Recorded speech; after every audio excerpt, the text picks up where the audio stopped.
वाकई में यह दुनिया जो है आज के युग में यह सिर्फ विश्वास पे टिका हुआ है। अगर इस विश्वास में और इस इंसान के विश्वास करने वालों पर अगर थोड़ा सा भी दरार आ जाए तो इसको ज़रा से भी टाइम नहीं लगता इसके बीच दरार आने में। आज की घटना में सीन ऐसा ही होता है जिसकी वजह से एक शादीशुदा महिला को अपने परिवार में ही इस दिक्कतों का सामना करना पड़ जाता है, जिसकी वजह से वह महिला इस दुनिया को छोड़ के चली जाती है। और पुलिस जब इस महिला के जाने की वजह का पूरी तरह से तहकीकात करती है तो इसके सामने जो सच्चाई निकल के आता है तो इसके सुनने के बाद वहाँ के लोगों को अपने कानों पर विश्वास नहीं होता है। आखिर क्या हुआ था इस घटना में, इस घटना की आप पूरी तरह सच्चाई जानने के लिए इस वीडियो को आप लास्ट तक जरूर देखिएगा। नमस्कार दोस्तों, मैं प्रदीप कुमार आपको इस टेढ़ी बात चैनल पर मैं स्वागत करता हूँ। दोस्तों आज की यह जो घटना है यह घटना है उत्तर प्रदेश, और उत्तर प्रदेश का एक ज़िला पड़ता है मुरादाबाद। उसी मुरादाबाद के पास एक इलाका पड़ता है, यानी कि एक थाना पड़ता है मैना ठेर के पास ही एक गांव पड़ता है नूरपुर। उसी नूरपुर में रहने वाले एक व्यक्ति होते हैं जिनका नाम होता है पंजाब सिंह, और उनकी पत्नी का नाम उषा सिंह। और उषा सिंह और पंजाब सिंह के मौके पर 2 लड़के होते हैं और 2 लड़कियां भी होती हैं, जिसमें बड़े लड़के का नाम होता है बिमल सिंह, और बिमल सिंह जो होता है मौके पर उसका एक छोटा भाई होता है जिसका नाम होता है गुरजीत सिंह। और गुरजीत सिंह जो होते हैं उसके भी मौके पर वह अपने परिवार में काफ़ी अच्छे से माहौल में रहते हैं। जो बेटियां दोनों होती हैं उसी समय वह उनकी शादी करके वह अपने घर चली गई होती है। तो जो बिमल सिंह होता है, बिमल सिंह जो है एक कांस्टेबल की नौकरी किया करता था, जिससे वह उसके घर के काफ़ी अच्छा गुजारा चलता था। तो उसकी मौके पर एक पत्नी थी जिसका नाम होता है मौके पर पुष्पा जो होती है वह उसी समय जो उसी घर में काफ़ी अच्छे से माहौल में रहती थे। तो पुष्पा के उसी समय 2 लड़के होते हैं, एक लड़का होता है लगभग 3 साल का और एक लड़का होता है 2 साल का। तो उसी घर में काफ़ी जो है इनका परिवार जो काफ़ी छोटा परिवार था, उसी घर में काफ़ी अच्छे से रहते थे। तो मौके पर जो है लगभग शाम को उसी समय जो पुष्पा होती है, पुष्पा जो है वह रोज़ है आयुर्वेदिक की दवा खाती थी। तो दवा खाने के बावजूद जैसे ही खा के वहाँ लेटती है तो यह दिन पड़ता है 21 मार्च 2022 को। रात को वहाँ सो जाती है पुष्पा, और सोने के बाद जब सुबह का टाइम होता है तो लगभग 5 बजे, तो उसी समय पुष्पा की जो सास होती हैं मौके पर उषा सिंह उसी समय पुष्पा को जगाने के लिए आती हैं कि चलो क्यों ना जानवर को चारा डाल दिया जाए। तो उसी समय जो है जब उस समय वह पहुँचती है, उस समय पहुंचने के बाद अपनी बहू को जगाने लगती हैं। तो बहू की आंख नहीं खुलती और उसकी हाथ पकड़ के जगाने लगती है, जिससे उसकी वह आ तक भी नहीं आती। तो वह तुरंत समझ जाती है इसके साथ कुछ हो गया है। तभी उसी समय ज़ोर से आवाज़ें लगाती है, जिससे उसी समय उसके जो होती है बहू की ससुर और मौके पर उसका पति जो होता है बिमल उसी समय आके उसी समय बहू को देखने लग जाते हैं। तभी देखते हैं कि वहाँ पर उसके पर वह देखा जाता है उस बहू की तो प्राण ही नहीं है। तभी वहाँ के लोग घबरा जाते हैं। घबरा जाने के बाद अब जो बिमल होता है, बिमल जो है अपने ही छोटे सारा के पास सुनील, जो कि उसका जो सारा होता है वह रहने वाला होता है उसी उत्तर प्रदेश के ही मुरादाबाद ज़िले के पास, लगभग वहाँ से लगभग पड़ता है वह 8 किलोमीटर की दूरी तय करने के बाद वहाँ पर जो पड़ता वह मौके पर पुष्पा का ससुराल पड़ता है। और उस ससुराल के गांव का नाम होता है शेरुआ धर्मपुरा में ही पुष्पा के जो है पिता रहते थे, जिनका नाम होता है नंदराम सिंह। और नंदराम सिंह के मौके पर वहाँ पर 3 बहनें भी होती हैं और उसके 3 मौके पर 3 भाई होते हैं, जिसमें छोटा भाई वह सुनील होता है। सुनील के पास उसी समय जो होता है बिमल उसी समय फ़ोन कर देता है कि तुम्हारी बहन को शाम को हमने जो है आयुर्वेदिक दवा खिलाई थी, अचानक सुबह उसकी नींद नहीं खुल रही है, उसके साथ कुछ हो गया। तभी उसी समय जब सुनील जो है फ़ोन सुनता है और सुनने के बाद उसको शक हो जाता है ज़रूर कुछ ना कुछ हमारी बहन के साथ इन लोगों ने किया है, क्योंकि हमारी बहन जो है काफ़ी अच्छी चंगी थी और उसके साथ जो काफ़ी अच्छा जो है वह मौके पर उसका जो शरीर होता है काफ़ी स्वस्थ था, ऐसा लग ही नहीं रहता उसके पास कोई बीमारी है। तभी मौके पर सुनील जो है अपने पिता यानी कि नंदराम को उसी समय खबर देता है, जिसे नंदराम इस खबर को सुनने के बाद वह काफ़ी घबरा जाते हैं। घबराने के बाद अपने तीनों बेटों को लेकर उसी समय वह मौके पर वहीं पर गांव के ही नूरपुर में पहुंच जाते हैं। नूरपुर में पहुंचने के बाद जब वहां का माहौल देखते हैं और देखने के बाद अपनी बेटी को देखते हैं, वह शक्ल देख कर उनको पहचान में आ जाता है कि हमारी बेटी का किसी ने हत्या की है। तभी उसी सिंह जो होते हैं मौके पर नंदराम इतना घबरा जाते हैं और वहाँ पर उनको कुछ सुझाई नहीं था वह करे तो करे क्या। और उसके जो घर वाले होते हैं उसी समय बिमल कहता है कि शाम को या जो है उसी समय जो पुष्पा थी, पुष्पा ने आयुर्वेदिक दवा खाकर वह सो गई थी, ना जाने सुबह उसकी नींद क्यों नहीं खुली और इसी वजह से वह घर में इस चीज़ का माहौल बिगड़ जाता है। उसके जब पिता, पुष्पा के जो पिता होते हैं नंदराम, वह खबर जब सुनते हैं और सुनने के बाद वहाँ के इलाकों में वह पूरी तरह से दहशत का माहौल बन जाता है, जिससे लोग इकट्ठा हो जाते हैं। अब इकट्ठा होने के बाद उसी समय पुष्पा के पिता नंदराम तुरंत ही अपने बेटे सुनील और दोनों बेटों को लेकर उसी समय वहाँ के थाने में, मैनाठोर थाने में पहुँच जाते हैं। वहाँ पुलिस को इस बारे में सारी सच्चाई बताते हैं। वह बताते हैं कि हमारे बेटी का दवाई खाने की वजह से मौत नहीं है, उसका जो है किसी ने हत्या की है। तभी जो पुलिस होती है उसी समय पुलिस के जो हेड कांस्टेबल होते हैं पर वह मौजूद होते हैं, जिनका नाम होता है अमरनाथ चौधरी। अमरनाथ चौधरी जो होते हैं उसी समय नंदराम को वहाँ बैठाते हैं और उनसे पूछताछ करते हैं कि आखिर तुम्हें कैसा पूरा विश्वास है कि हमारी बेटी को जो है दवाई की वजह से मौत नहीं, उसका किसी ने हत्या किया है। तभी पुलिस जो है उसी समय वह जो है केस दर्ज कर लेती है। उसी समय हत्या के केस दर्ज करने की वजह से पुलिस जो है उसी समय वह जो है नूरपुर गाँव के लिए निकल चुकी होती है। निकलने के बाद वह जैसे ही देखती है जो है पुष्पा की बॉडी वहाँ पर पड़ी होती है। पड़ी होने की वजह से वहाँ के लोग जो है पूरी तरह से इस तरह आवाज़ें लगा रहे थे कि वह लग रहा था ज़रूर इस पुष्पा के साथ कुछ गलत हुआ है।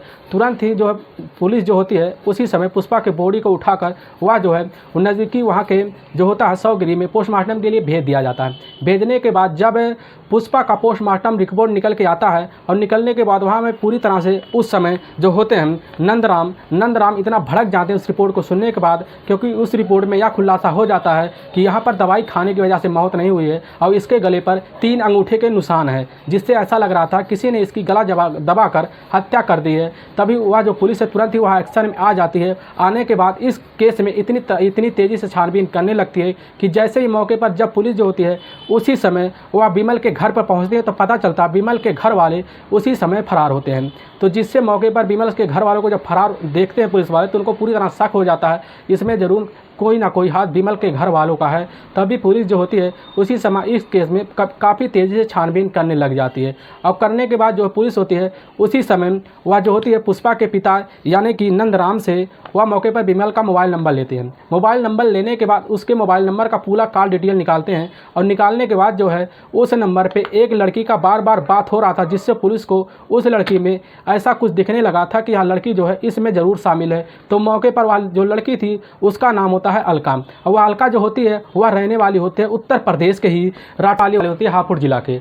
और हापुड़ जिला के पास एक गांव पड़ता है कटिया गांव, उसी गांव में रहती है। तो मौके पर अलका जो होती है वह वहाँ के नज़दीकी सरकारी अस्पताल में वह जो है मौके पर नर्स के बहुत बड़े ही पोस्ट पे थी। वह नर्स पे पोस्ट होने की वजह से पुलिस जो है तुरंत ही वह जो कि अलका के पास पुलिस जब उस अस्पताल में पहुँचती है तो मौके पर अलका जो होती है वही अस्पताल में मौजूद होती है। तुरंत ही मौके पर अलका से जो पुलिस पूछने लगती है उसके घर वाले यानी कि वह मौके पर विमल के बारे में, तो अलका जो है तुरंत ही वह बता देती है कि हाँ हम विमल को जानते हैं, विमल जो हमारे अस्पताल में ही अपनी मैडम की डिलीवरी कराने आया था। तो मौके पर पुलिस को उसके बातों पर जो है अलका के बातों पर काफ़ी शक होने लगता है। अब होने की वजह से उसी समय अलका का मोबाइल नंबर भी ले लिया जाता है, जिससे लेने के बाद जब अलका का मोबाइल नंबर ले लिया जाता है तो अलका के मोबाइल नंबर पर यह देखा जाता है कि अलका के मोबाइल नंबर से वह उसके विमल के पूरे घर वाले यानी कि पुष्पा और उसके जो पिता थे पंजाब सिंह और सबसे बात हुआ करता था, जिससे पुलिस वालों को उसी समय अलका पे शक हो जाता है और अलका को तुरंत ही उसी समय पुलिस वहाँ से उठा लेती है। अब उठाने के बाद जो है विमल के पूरे घर वाले का जो मोबाइल नंबर होता है सबको सर्विलांस पे लगा देती है।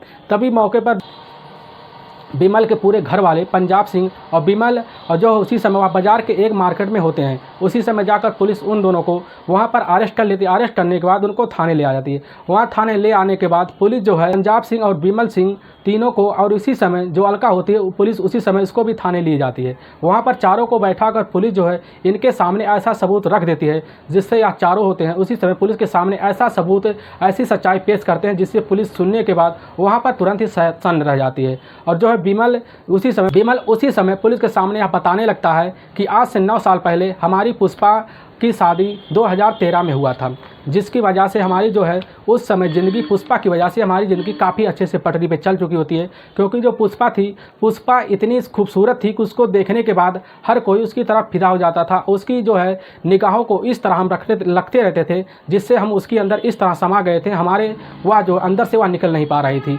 तो मौके पर पुष्पा के साथ हमारी ज़िंदगी काफ़ी अच्छे से चलने लगता है। तब इसी बीच मौके पर जब चलता है लगभग 6 साल बीतने के बाद हमारे बीच एक लड़का होता है, जो वह लड़का होता है काफ़ी अच्छे स्वस्थ से होता है। इसके बाद जो है धीरे धीरे हमारी ज़िंदगी जो है उस बच्चे के बीच काफ़ी अच्छे से बीतने लगती है।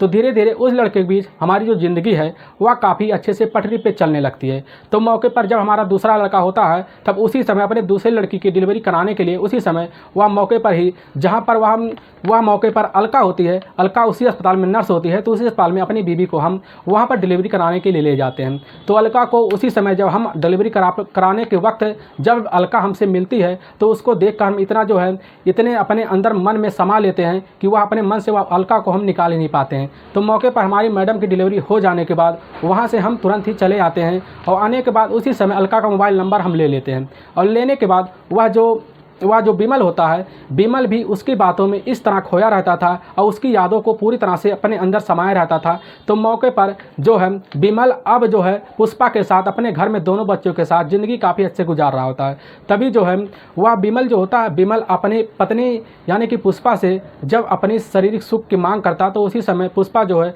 अपनों बच्चों के बीच इस तरह खो गई थी कि उसको जो है शारीरिक सुख देने के लिए मना करता था, जिससे बिमल जो होता है इस चीज़ से काफ़ी चिंता हुआ करता था। तो मौका जो है टाइम पास करने के लिए बिमल जो है अपने मोबाइल पर वह चैटिंग पे जो है उसी समय अलका से लग जाता था, जिससे अलका जो होती है वह मौके पर ही काफ़ी वह शादी की लायक हो गई थी, लेकिन वह शादी की इतनी लायक हो गई थी कि उसकी शादी अभी भी नहीं हो पाई थी। तो मौके पर जो अब अलका होती है, अलका की शादी की उम्र भी निकल गई थी, लेकिन अलका का जो है वह शरीर इस तरह जवाब देने लगा था कि मौके पर उसको शादी की बहुत सख्त ज़रूरत पड़ गई थी। तभी उसी समय वह जो है बिमल से कॉन्टैक्ट भी करने लगती हैं। तभी मौके पर बिमल और अलका बीच काफ़ी जो मोबाइल पर चैटिंग हुआ करती थी और चैटिंग धीरे धीरे इस कदर आगे बढ़ने लगा कि मौके पर जो उधर होती है अलका उसी समय जाकर बिमल के मोबाइल नंबर पर ऐसे न्यूड फिल्म भेज देती है, जिससे मौके पर बिमल देखकर उस न्यूड फिल्म के अपने अंदर की आत्मा को जगा लेता है, जिससे मौके पर जगाने के बाद वहीं पर दोनों का वीडियो कॉलिंग होता है और ऐसे ऐसे बातें करते हैं दोनों। और उसी दिन बात करने के वजह से वह जो इस तरह बिमल उसी बातों में खोया रहता था कि उसकी बातों को दिन रात अपने ही अंदर लिया करता था। मौके पर इनका जो है अब यह दोनों का पटरी जो है प्रेम प्रसंग का यह मामला जो आगे चलता रहता है, धीरे धीरे इनका वक्त बीतने लगता है। तभी मौके पर जो वह अलका होती है, अलका वह सोचती है क्यों ना हम बिमल से मिलकर उससे शादी की बात किया जाए। तो मौके पर अलका जो है बिमल से जाकर शादी की बात करने लगती है। तो बिमल जो होता है उसी समय मना कर देता है कि हमारी पत्नी के रहते यह कैसे हो सकता है, क्योंकि तुम भी तो इस समय इतनी खूबसूरत दिख रही हो कि तुमको देखने के बाद हर कोई शादी करने के लिए तैयार हो जाएगा। तो मौके पर उसी समय बिमल मना कर देता है। मना करने के बाद वह जो है अलका इतना गुस्सा हो जाती है, तुरंत वह जो बिमल को धमकी दे देती है, कहती है अगर तुम हमारे साथ शादी नहीं करोगे तो हमारे पास तुम्हारी न्यूड फिल्में पड़ी हुई हैं और उन फिल्मों को हम जो ले जाकर पुलिस के सामने पेश कर देंगे और तुम्हारे ऊपर जो है रेप का केस डाल देंगे। तो उसी समय जो बिमल होता है वह घबरा जाता है। बिमल जो है वह मौके पर एक कांस्टेबल होता है, जिससे वह चाहती है अलका कि बिमल के साथ अगर हमारी ज़िंदगी बच जाएगी तो हमारी ज़िंदगी काफ़ी अच्छे से चल जाएगी। तो इसी बात की खबर देकर बिमल जो होता है अपने घर वालों यानी कि पंजाब सिंह को यह बता देता है हमें जो है अलका नाम की एक लड़की है वह हमें शादी के लिए बहुत ही दबाव मार रही है। तभी उसके पिता पंजाब सिंह होते हैं, वह कहते हैं वह लड़की है कैसी। तो वह बता देता है कि वह लड़की जो है वहाँ की वह अस्पताल में मौके पर वह नर्स के वह बहुत ही ऊपर का नौकरी करता है, जिससे उसका जो पिता होते हैं वह काफ़ी खुश हो जाते हैं। वह कहते हैं तुम क्यों ना उससे शादी कर लो और इस लड़की को यानी कि पुष्पा को ही रास्ते से हटा दो। तभी उसी समय सुन के जो होता है वह बिमल इतना सन्न रह जाता है, वह सोचता है कैसे हो सकता है। और उसी समय जो है यह खबर बिमल जो है उसी समय अलका को बता देता है, जिससे यह खबर सुनने के बाद अलका भी काफ़ी खुश हो जाती है और इसी प्लान को रचने के लिए अलका इतनी जो है खतरनाक साजिश रचने लगती है। तो मौके पर वह जो अलका होती है अलका 3 शूटर की व्यवस्था करती है। वह शूटर जो है बुलंदशहर के होते हैं, उनको जो है 50,000 रुपये देने का उनको जो है प्रपोज करते हैं, जिससे वह 3 शूटर वह उसी समय तैयार हो जाते हैं और तुरंत ही इस तीनों शूटर को बुलाकर उसी समय अलका जो है अमरोहा के एक होटल में बुलाकर 20 मार्च 2022 को लगभग शाम को यह प्लान बनाते हैं कि उसी समय हमें चलना है नूरपुर के एक गांव में, वहां पर एक औरत को उसको दुनिया से हटाना है। तभी उसी समय अलका के जो 3 शूटर उसी समय होटल में आते हैं। वहाँ पर अलका जो है अपने फुआ के लड़के को सुनील को और अपने जो मामा के लड़के को विजय को बुलाती है। तभी मौके पर वहाँ पर 3 शूटर और वह दोनों लड़के मिलकर उसी समय अलका के साथ गाड़ी में बैठकर उसी समय रात को 10 बजे वह नूरपुर के इलाके में पहुंचते हैं। और पहुंचने के बाद क्योंकि इस मामले की पूरी जानकारी वह उस समय बिमल को हो चुकी होती है, जिससे बिमल जो होता है वह घर का पूरा दरवाज़ा इस समय खोल के रखता है। और लेकिन जो होती है उसकी पत्नी पुष्पा को इसके बारे में कुछ भी जानकारी नहीं होता है कि हमारे साथ इस रात कुछ होने वाला है। तो पुष्पा जो होती है उस समय इतना निधड़क सो रही होती है कि उसको इसके बारे में कुछ हो तेज भी नहीं रहता है। तभी मौके पर दरवाज़ा खटखटाते हैं और खटखटाने के बाद उसी समय जो पंजाब सिंह होते हैं, पंजाब सिंह जाकर दरवाज़ा खोल देते हैं। और खोलने के बाद तीनों जो होते हैं, तीनों और प्लस जो है दो उसके जो फुआ और जो मामा के लड़के थे वह अंदर घुस जाते हैं। और घुसने के बाद चारपाई पर उसी समय पुष्पा सो रही होती है। पुष्पा को जैसे सोते देखते हैं तो उसी समय वह जो होती है मौके पर, वह पुष्पा की जो साथ होती है उषा भी पहुंच जाती है वहाँ पर मौके पर। उषा जो है उसी समय एक तकिया लेती है और तकिया लेने के बाद वह पुष्पा के ही नाक पे रख देती है और जोर से दबा देती है। मौके पर चारों लोग खड़े होकर उसी समय पुष्पा के वह पैर पकड़ लेते हैं, हाथ पकड़ लेते हैं, उसका जो है दो लोग गर्दन दबा देते हैं, जिससे वहीं पर पुष्पा की उसी समय मौत हो जाती है। अब होने के बाद वह जो है तीनों शूटर और दोनों जो है रिश्तेदार जो होते हैं उस समय पूरी यह समझ जाते हैं कि पुष्पा की मौत हो चुकी है और वहाँ से चारों पांचों मिलकर फरार हो जाते हैं। और जब यह घर वाले पूरी समझ जाते हैं कि वहाँ पर पुष्पा की मौत हो चुकी है, तभी उसी समय वह आके अपने अपने चारपाई पर घर के लोग आराम से सो जाते हैं। वाकई में दोस्तों, जब यह सारी घटना उस समय वह मौके पर जो है वह बिमल और उस समय जो अलका पदुस के सामने बताती है, सुनने के बाद पुलिस जो है वह हैरान भी रह जाती है। और उसी समय पुलिस जो है इनको पंजाब सिंह और जो है उसाम और उस समय बिमल और जो है उस समय अलका को पुलिस जो है उनके तीनों शूटरों को उठाकर एक लंबी सजा के लिए जेल में डाल देती है। दोस्तों, इस घटना का सुनाने का मकसद हमें आपको दिल को दुखाना नहीं है, ना ही दिल को आपको ठेस पहुंचाना, बस आपको हम सावधान और सतर्क करना चाहते हैं। इसलिए जहां भी रहे आप सावधान और सतर्क जरूर रहें। दोस्तों अगर आपका वीडियो पसंद आ रहा है तो इस वीडियो को ज़्यादा से ज़्यादा शेयर और सब्सक्राइब जरूर कीजिए, जिससे हम आपके बहुत आभारी रहेंगे। फिर मिलेंगे नेक्स्ट वीडियो लेकर, तब तक के लिए राम राम, जय हिंद दोस्तों।